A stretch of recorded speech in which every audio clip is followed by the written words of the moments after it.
Hello students, welcome to my channel Atulya Ayurveda. Myself Dr. Atul. आज मैं आयुर्वेद के students के लिए टॉपिक लेकर आ रहा हूँ क्रियाकाल, और हम लोग बात करेंगे क्रियाकाल पे। ये एक ऐसा टॉपिक है कि जो BMS first year, second year या थर्ड ईयर सभी स्टूडेंट्स के लिए बहुत इम्पोर्टेंट टॉपिक है। ये लॉन्ग क्वेश्चंस में आता है, और अगर हम इसकी बात करें तो यहाँ पर जो है चाहे जो क्रियाकाल है फर्स्ट ईयर के लिए क्रिया शारीर में, जो बीएमएस सेकेंड ईयर के स्टूडेंट्स हैं उनके लिए रोग निदान में, और जो बीएमएस थर्ड ईयर के स्टूडेंट्स हैं उनके लिए शल्य, ठीक है, सर्जरी में जो है ये। और बाई लक मैं एक बात बताना चाहूँगा आपको कि जब मैं स्टूडेंट्स था तो मेरे लिए ये मेरा टॉपिक ये तीनों प्रॉफ में आ गया था, ठीक है। तो आइए स्टार्ट करते हैं। लेट्स स्टार्ट विद टॉपिक क्रियाकाल। तो क्रियाकाल की अगर हम बात करें तो इसका वर्णन जो है षड क्रियाकाल यानी सुश्रुत ने किया हुआ है, और आचार्य सुश्रुत के अनुसार स्टूडेंट्स आपको ये श्लोक याद करना पड़ेगा कि संचयम च प्रकोपम च प्रसरम स्थान संशयम व्यक्ति भेदम च युवेति दोषणम सा भवेद भिस्का, ठीक है। तो यहाँ पर जो क्रियाकाल बताया गया है 6 क्रियाकाल का वर्णन किया गया है, और क्रियाकाल देख रहे हैं आपके सामने लिखा हुआ है कि आचार्य सुश्रुत ने संचय, प्रकोप, प्रसरम, स्थान संश्रय, व्यक्ति अवस्था, भेदावस्था, ठीक है, ये 6 अवस्थाओं का यहाँ पर वर्णन किया गया है। और अगर हम बात करें तो आगे देखो, आचार्य चरक एवं वाग्भट ने व्याधि की उत्पत्ति में 3 क्रमिक अवस्थाओं का वर्णन किया।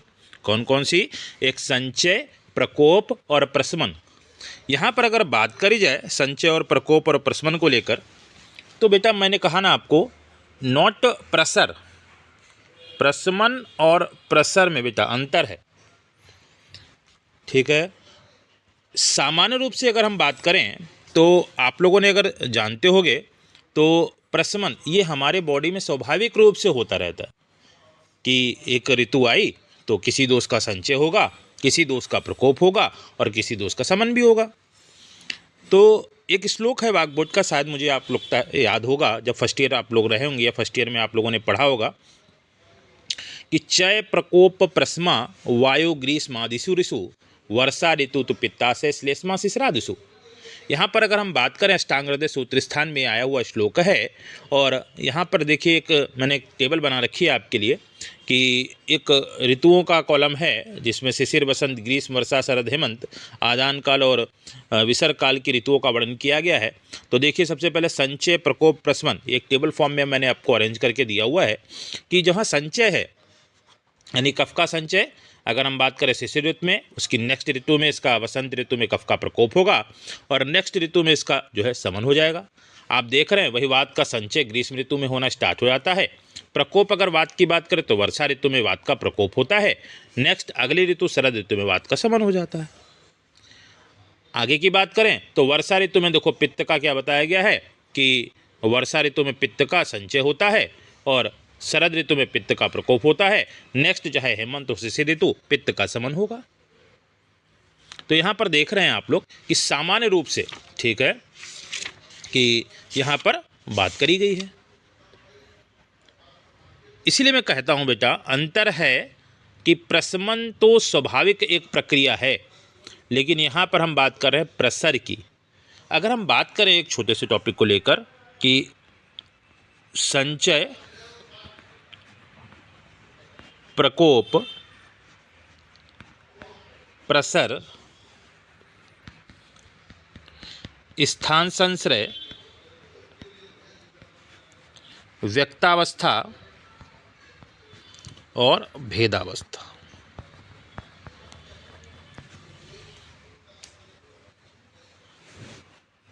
अगर हम बात करना चाहें तो ये जो संचय, प्रकोप और प्रसर है ये बेटा निदान में आएगा।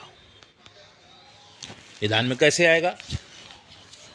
छोटा सा उदाहरण आपके सामने प्रस्तुत करता हूँ कि मान लीजिए आप एक छोटे से कमरे में रहते हैं, और उस कमरे में मैंने कुछ एक इंपोर्ट करके कोई सामान मंगा लिया, और मैंने एक छोटा सा बिजनेस स्टार्ट किया। हम संचय की बात कर रहा हूँ, और हमने उस बिज़नेस को स्टार्ट करने के लिए पहले मैंने एक छोटी सी गाड़ी में माल मंगाया और छोटे से कमरे में मैं रह रहा था और मेरे साथ मेरे वाइफ, मेरे बच्चे सब लोग रह रहे थे। और मैंने क्या किया, सामान लाए और वहीं पर लगा दिया, तो संचय हुआ। ठीक है, ये स्वाभाविक एक मान लीजिए, है ना, कि कोई दोष अपने स्थान में रह रहा है, उसका अपनी मात्रा से अधिक वृद्धि हो जाना संचय ही कहलाएगा।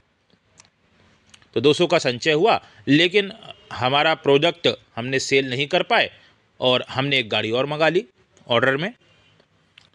अब एक गाड़ी और लग गई। अब हमारे बच्चे और हमारी वाइफ जो है कुपित हो रहे हैं, कह रहे हैं कि बताइए सर, एक अभी ये तो बिक नहीं पा रहा है और आप एक गाड़ी और मंगा लिया, अब बताइए हम लोग कहाँ लेटेंगे, कहाँ खाना बनाएंगे, क्या करेंगे। तो ये प्रकोपावस्था है कि कुपित होने लगे। अगर हमारा सामान बिक गया तब तो बहुत अच्छी बात है कि हाँ, जगह खाली हो गई, सब शांत हो गया। यही है बेटा क्रियाकाल। क्रिया का मतलब है चिकित्सा, काल का मतलब है अवसर, कि हमें चिकित्सा का अवसर ही ढूंढना है। तो अगर संचय अवस्था में हमने दोष बाहर कर दिए होते तो हमें इतनी आवश्यकता, यानी माल हमारा बिक गया होता तो कोई दिक्कत ही नहीं होती, या प्रकोपावस्था में बिक गया होता तब भी कोई दिक्कत नहीं। अब एक गाड़ी और माल आ गया, हमारा माल बिका नहीं, प्रसरावस्था आ गई। प्रसरावस्था क्या है? प्रसरावस्था बेटा ये है कि अब हमारा कमरा पूरा भर गया, हम लोग घर के बाहर खड़े हो गए। यानी दोष एक, जैसे आपको एक कुकर का एग्जाम्पल शायद दिया जाता है कि उसमें देखते हैं कि चावल जैसे बना रहे या किसी बर्तन पात्र में, और वो निकल के बाहर बहने लगता है ना, अभी गैस पे नहीं आया, ये दूसरे स्थान में नहीं पहुंचा, स्थान संश्रय नहीं हुआ है, तो प्रसर करने को तैयार है या प्रसरित होने वाले हैं। ठीक है, ये है प्रसरावस्था, यानी निकल के बाहर खड़े हो गए। ठीक है, तो संचय, प्रकोप, प्रसर। अब मान लीजिए एक गाड़ी और आ गई, एक गाड़ी और आ गई।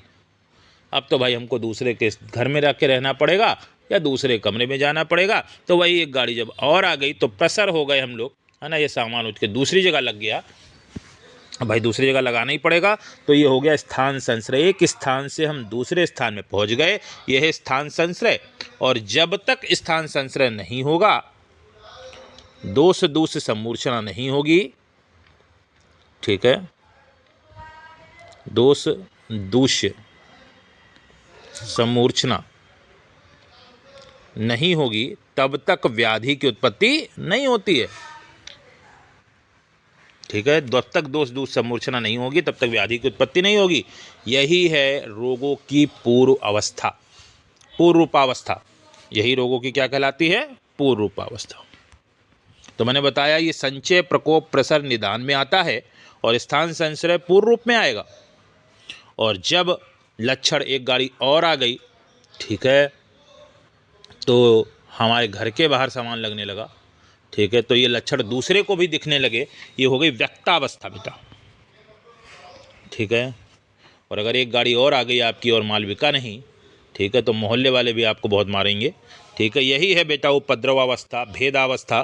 ठीक है, तो उपद्रव। ठीक है, तो आप लोगों ने जो निदान पंचक पढ़ा होगा, ठीक है, तो निदान पंचक जब पढ़ते हैं, निदान, पूर्व रूप, रूप, उपसय और संप्राप्ति, तो ये निदान, पूर्व रूप, रूप जो है, ठीक है बेटा, निदान,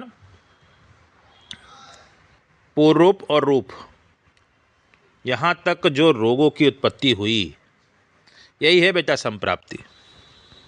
ये क्या कहलाती है? संप्राप्ति कहलाती है। यही आपको बताया गया। क्रियाकाल एक ऐसा चक्र है कि जब दोष जो है अपनी स्टेजेस को बढ़ाते चले जाते हैं, ठीक है, तो और कॉम्प्लिकेशन उत्पन्न हो जाते हैं। तो अगर हम रोगों का समन संचयावस्था, प्रकोपावस्था, प्रसरावस्था में कर देते तो बहुत अच्छी बात थी। नहीं कर पाए तो स्थान संश्रय पे कर देते तो और अच्छी बात थी। ठीक है, नहीं कर पाए तो व्यक्तावस्था पे कर देते तो तक और अच्छी बात थी। लेकिन अगर किसी रोग के कॉम्प्लिकेशंस उत्पन्न हो गए हैं तो फिर उसको पकड़ना, ठीक करना बहुत ही कठिन हो जाता है, और इसके बाद तो व्याधि असाध्य हो जाएगी उपद्रवावस्था के बाद। ठीक है, जैसे आप लोगों ने डायबिटीज़ पढ़ते हो, प्रमेय पढ़ते हो, प्रमेय में कॉम्प्लिकेशंस की अगर बात करी जाए तो आप लोग देखते हो diabetes nephropathy, diabetes myopathy, diabetes retinopathy, बहुत सारे कॉम्प्लिकेशंस पढ़ते हैं, है ना, एथेरोस्क्लेरोसिस, ये सब डेवलप होना उसी का तो आप जब पढ़ते हो है ना, तो वही कॉम्प्लिकेशंस, अगर पूर्व रूपावस्था में ही आप समझ जाते कि नहीं हाँ हमें डायबिटीज़ हो रही है, हमें इसका निदान करना चाहिए, जो उसके निदान बताए गए उनका परिवर्जन करना चाहिए, तो आप ठीक हो सकते थे उसी समय। तो एक हिसाब से अगर क्रियाकाल की बात करें जाए, बहुत ही इम्पोर्टेंट टॉपिक है ये। अगर क्रियाकाल की बात करी जाए तो किसी भी रोग के शीघ्र निदान डायग्नोसिस के लिए बड़ा इम्पोर्टेंट है। तो अगर हम इसकी बात करें तो एक तो ये डायग्नोसिस के लिए बड़ा इम्पोर्टेंट है। दूसरा अगर बात जाए किसी भी रोग के परिणाम प्रोग्नोसिस के लिए बड़ा इम्पोर्टेंट है जानना। ठीक है, रोगों की प्रक्रिया को पुनः स्वस्थ की ओर मोड़ने, to reverse the disease process towards normal. ठीक है, इसके लिए बड़ा इम्पोर्टेंट है। और प्रिवेंटिव एस्पेक्ट, क्यूरेटिव एस्पेक्ट या मेजर, ठीक है, तो प्रतिषेधात्मक चिकित्सात्मक उपायों का यथोचित प्रयोग करने की दृष्टि से भी बड़ा इम्पोर्टेंट है। तो ये इसके लाभ बताए गए हैं कि हम इससे क्या क्या लाभ उठा सकते हैं क्रियाकाल से। तो बहुत ही इम्पोर्टेंट टॉपिक है ना। तो अगर हम बात करेंगे संचय अवस्था में, फिर वात संचय के लक्षण, पित्त संचय के लक्षण, कफ संचय, आधे से ज़्यादा बच्चे तो यही नहीं जानते हैं है ना कि क्रियाकाल का मतलब क्या है। तो एक डिजीज़ किस रूप में बढ़ रही है, कैसे इसको निदान पंचक में अरेंज करना है। तो इसीलिए मैंने आपको देखो इसको निदान पंचक का समन्वय यहाँ पर बताने, मैंने आपको समझाने की बात करी, मैं आपको पढ़ा नहीं रहा हूँ अभी। पढ़ाने के लिए मैं नया वीडियो डालूंगा आपको, ठीक है। लेकिन यहाँ पर हम लोग बात कर रहे हैं कि कैसे हम उसको समझ सकते हैं, कैसे हम उसको जान सकते हैं कि क्रियाकाल क्या है, कैसे हमारे लिए इसकी इम्पोर्टेंस क्या है। तो आचार्य सुश्रुत ने इसका वर्णन किया है इस षड क्रियाकाल का। और अगली लाइन में ये देखो कह भी रहे हैं कि व्यक्ति भेदम, कह रहे हैं यो वेत्ति दोषाणाम सा भवेत भिस्का, यानी जो इन 6 अवस्थाओं का ज्ञान रखने वाला है वही चिकित्सक है, वही भिषक है। ठीक है, वेरी वेरी इंपॉर्टेंट टॉपिक है ना। तो इसको स्पेशली आप लोग को, अभी तो मैंने सिर्फ समझाने की बात करी कि उसको शायद समझ गए होंगे आप लोग। और इसके लक्षणों के बाद ऐसे आप लोग संचय अवस्था में जब पढ़ेंगे है ना, तो वहाँ पर लक्षणों के बारे में बात करी गई है कि वात संचय के लक्षण, पित्त संचय के लक्षण, कफ संचय के लक्षण क्या हैं। इसी प्रकार जब प्रसरावस्था में बात करते हैं तो वहाँ पर भी बात करते हैं, ठीक है, कि प्रकोपावस्था में वात प्रकोप, पित्त प्रकोप का प्रकोप के क्या लक्षण हैं। इसी प्रकार जब प्रसरावस्था की बात होती है तो वहाँ पर बात करते हैं। और ये जो शुरुआत मैंने बताई ना, यहाँ पर डिजीज़ नहीं उत्पन्न होती, डिजीज़ तो यहाँ से उत्पन्न हो जाती है। जब तक दोष समूर्छना नहीं होगी तब तक किसी व्याधि की उत्पत्ति नहीं हो सकती। इसलिए संप्राप्ति घटक, संप्राप्ति चक्र बड़ा आवश्यक है। तो इसलिए मैंने कहा निदान से जब दोष समूर्छना, और ये जो ये पूरा बताया गया स्टेप बाय स्टेप, ये संप्राप्ति। निदान पंचक में एक टॉपिक छोटा सा छूटता है कि उपसय। आई होप आप लोग उपसय जानते होंगे, ठीक है, उपसय भी आप लोग जानते होंगे,